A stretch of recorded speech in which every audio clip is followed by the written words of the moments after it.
इसके पीछे बड़ा राज है। कहानी यह है कि अन्नामलाई जनता के नेता हैं और इन्होंने साबित भी किया था पिछले लोकसभा चुनाव में। लोकसभा चुनाव में इनकी बातों को मान करके भारतीय जनता पार्टी अलग चुनाव लड़ी। ठीक है, उनको सीटें नहीं आई, अपेक्षित सीटें नहीं मिली जो अपेक्षा थी, लेकिन 3% वोट से 10% का वोट हो गया लोकसभा चुनाव में। और उसके बाद लोकसभा चुनाव के बाद विधानसभा चुनाव में सीटें नहीं मिली, परसेंटेज ऑफ वोट बढ़ा। आगे अगर इसी मोमेंटम को वो जारी रखते तो हो सकता था कि कुछ सिचुएशन बदल जाता, लेकिन खैर आलाकमान को लगा होगा कि अभी वो परिदृश्य बना नहीं है, तो अभी ठीक है, इन्होंने कहा तो हम इनकी बात पर चले।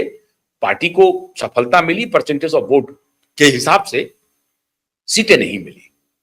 अब एक बार जो इनके विरोधी खेमे के लोग हैं, जो वहां पर इनके आने से असहज महसूस कर रहे हैं, जरा उनकी बात को स्वीकार कर लेते हैं। उनकी बात को उन्होंने स्वीकार कर लिया, इनको अध्यक्ष पद से हटाया गया। जो ये कह रहे थे कि हम एआईएडीएमके के साथ हमें नहीं जाना चाहिए, अकेला चलते रहना चाहिए, संघर्ष करते हैं, तो इनकी बात को नहीं माना गया और आलाकमान ने इन्हें समझाया कि कोई बात नहीं है, राजनीति है, आप अभी आए हैं तो थोड़ा राजनीति का हवा देखिए जरा सा। तो अभी भी आपकी बात को हम नहीं मानते। पहली बात तो आपकी मानी, उस पर सफलता मिली भी, लेकिन उतनी नहीं मिली। पार्टी ने उनको डिस्क्रेडिट नहीं किया, भले ही सीट नहीं मिली, लेकिन डेमोक्रेसी में तो नंबर का खेल है साहब, परसेंटेज ऑफ वोट महत्वपूर्ण नहीं होता है। यहां तो यह first past the post, first post the past, past the post का चलन है। जो पहले निकल जाए वही उसी बल्ले बल्ले। तो अगर नंबर में आपको बढ़ना है तो परसेंटेज ऑफ वोट यहां महत्वपूर्ण नहीं है, यहां नंबर महत्वपूर्ण है। तो नंबर के लिए आपको फिर समझौते करने पड़ेंगे। भारतीय जनता पार्टी ने एआईएडीएमके के साथ समझौता किया, अन्नामलाई की इच्छा के विरुद्ध किया, कोई बात नहीं है। एआईएडीएमके को भी वो सफलता नहीं मिली जो जिसकी अपेक्षा की जा रही थी कि एआईएडीएमके और बीजेपी का जो फॉर्मिडेबल कॉम्बिनेशन है वो शायद डीएमके को सत्ता से बाहर कर देगी और आगे निकल जाएगी। ऐसा हुआ नहीं। एआईएडीएमके सत्ता नहीं पा सकी और अपेक्षित सफलता भी नहीं मिली, 100 का भी आंकड़ा वो पार नहीं कर पाई। लेकिन ये खबर नहीं थी, खबर ये थी कि भारतीय जनता पार्टी का जो परसेंटेज ऑफ वोट था वो खिसक करके 10% से जो लोकसभा में मिला था वो खिसक करके फिर नीचे आ गया 3% पे, लगभग उसी पे एक दो सिफर थोड़ा सा आगे हो सकता है, पीछे हो सकता है, लेकिन 3% के आसपास फिर से खिसक के आ गया। अब अन्नामलाई को इस बात का एहसास है कि हमने जो रास्ता दिखाया था संघर्ष का और हम जिस तरीके से अपने आप को साबित भी किया, हम एक जमी जमाई नौकरी छोड़ करके आए थे और प्रधानमंत्री में भरोसा दिलाया, गृह मंत्री में भरोसा दिखाया। प्रधानमंत्री और गृह मंत्री दोनों ने हमारे ऊपर भरोसा दिखाया भी, हमें जिम्मेदारी दी भी और हमने सब करके दिखाया भी। हमने परसेंटेज ऑफ वोट को उछाल के दिखाया, लेकिन हम सीट नहीं दिला सके। ठीक है, अब हमारी बात नहीं मानी गई, अब न सीट मिली न परसेंटेज ऑफ वोट, न हम इंटैक्ट ही नहीं रख पाए। 10% भी अगर हम इंटैक्ट रख पाते तब भी बात बन जाती, वो पीछे आ गई। असल खेल मित्रों ये है कि तमिलनाडु का जो पॉलिटिक्स है वो बड़ा कॉम्प्लेक्स्ड है। जो मैंने आपको कास्ट इक्वेशन बताए, बीसी, एमबीसी, एसटी और क्रिश्चियन और उसके बाद हिंदू और उसमें भी ब्राह्मण्स का जो परसेंटेज है वो 2% है। अब वो उस तरह से इन्फ्लुएंशियल भी नहीं है। ज्यादातर पार्टियों ने टिकट भी नहीं दिया। बीजेपी की पार्टी ने दिया दो टिकट, तो दोनों जीत करके आए। लेकिन क्रिश्चियन कम्युनिटी का दबदबा है और कायदे से क्रिश्चियन वहां के मुख्यमंत्री हैं। सनातन को लेकर के अन्नामलाई एक स्ट्रॉन्ग फोर्स बनकर के तमिलनाडु में उभर रहे थे। पूरा टीका लगाते हैं, त्रिपुंड करते हैं, मंदिर जाते हैं, धोती और शर्ट में यात्रा करते रहते हैं। सनातन के बड़े झंडे बरदार होकर के तमिलनाडु में वो खड़े हुए थे। अब तमिलनाडु का जो लोकल यूनिट है, अब टोटल पैरासाइट है वो लोग।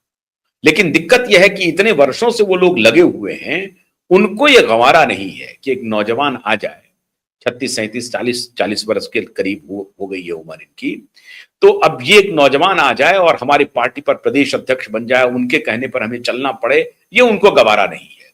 जो वहां सीजन्ड पॉलिटिशियन है ना, वो उनको गवारा नहीं है। भले ही भारतीय जनता पार्टी को वो कोई अपेक्षित सफलता नहीं दिला पाएंगे, आने वाली पीढ़ियों तक भी नहीं दिला पाएंगे, लेकिन इनका साथ उनको गवारा नहीं है। वो गड्ढा खोद रहे हैं इनके खिलाफ लगातार।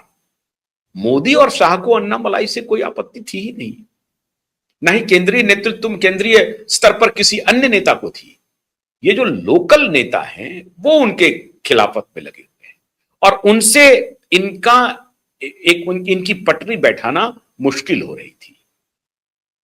तो रणनीति नई बनाई गई और कहा गया कि वो प्रदेश करिश्मा में यकीन करता है और ये लोग आपको करिश्माई बनने नहीं देंगे।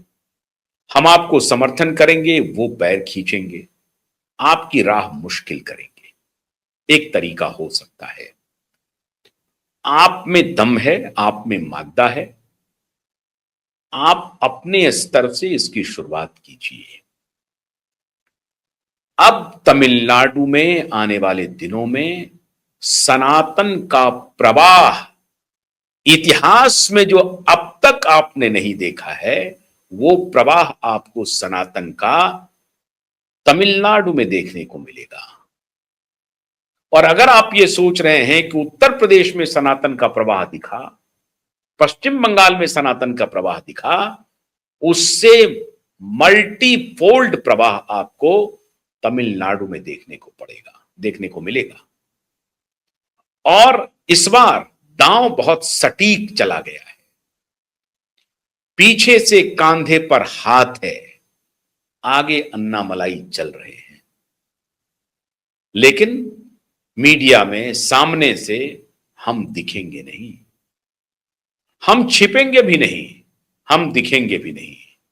हो सकता है कि फ्रेंडली कभी कभी आलोचना भी करनी पड़े, करेंगे। लेकिन अन्नामलाई लौट गए चेन्नई, इस्तीफा सौंप दिया, 6 पेज का उन्होंने इस्तीफा लिखा, इस्तीफा दिया।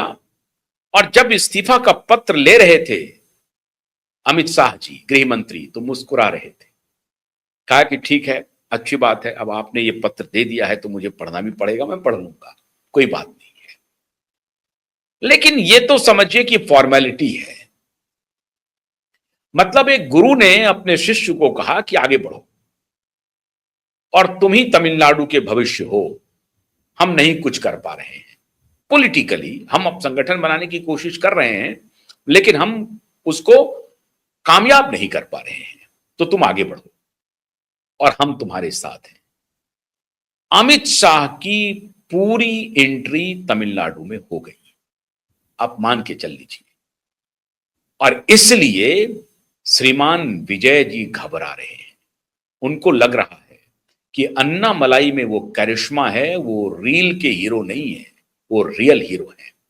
संघर्ष करने वाले हैं, किसान परिवार से आते हैं, इंजीनियरिंग का बैकग्राउंड है, पुलिस सर्विस में रहे हैं, संगठन में रहे हैं, भारतीय जनता पार्टी जैसी बड़ी पार्टी को संभाला है, देखा है, बीजेपी के अध्यक्ष रहे हैं, तो राजनीतिक अनुभव भी है, पॉलिटिकल सार्वजनिक जीवन का भी अनुभव हो गया और उस तरफ एडमिनिस्ट्रेशन का भी घोर अनुभव है। अनुभवी पके पकाए नेता के रूप में अन्नामलाई के कदम अब तमिलनाडु की सड़कों पर पड़ने वाले हैं। इसलिए विजय के होश उड़ रहे हैं कि उनको तो चलिए हवा हवाई हो करके मिल गया, लेकिन ये जो 45% वोट है, अगर उस पर अन्नामलाई ने अपना जादू चला दिया तो फिर क्या होगा। और वो 45% वोट पर तो जादू चलेगा, बिल्कुल चलेगा, एमबीसी पर भी चलेगा, क्योंकि अन्नामलाई आप मान के चलिए कि 45% से शुरुआत करेंगे। वो 6-10% पर तो वो पहले से ही है। उनकी जो अपनी जाति बिरादरी के लोग हैं वहां से तो उनकी शुरुआत होगी। अब उसको वो 45% पर उनको ले जाना है। ले जाने में उन्हें कोई दिक्कत नहीं होगी। क्यों? डीएमके फिनिश्ड है, स्टालिन की तबीयत खराब है, अब उनमें वो संघर्ष करने का मादा नहीं है। उदय निधि की अपनी कोई साख नहीं है, और उदय निधि सबसे बड़े निशाने पर हैं अन्नामलाई के, विजय से भी अधिक। लेकिन विजय को लग रहा है कि फ्लुक में तो हम आ गए हैं, ये एक सडन बुलबुला है जिसकी वजह से मैं यहां तक पहुंच गया हूं, लेकिन मैंने अगर कोई गलती की तो अन्नामलाई अब आ गए हैं।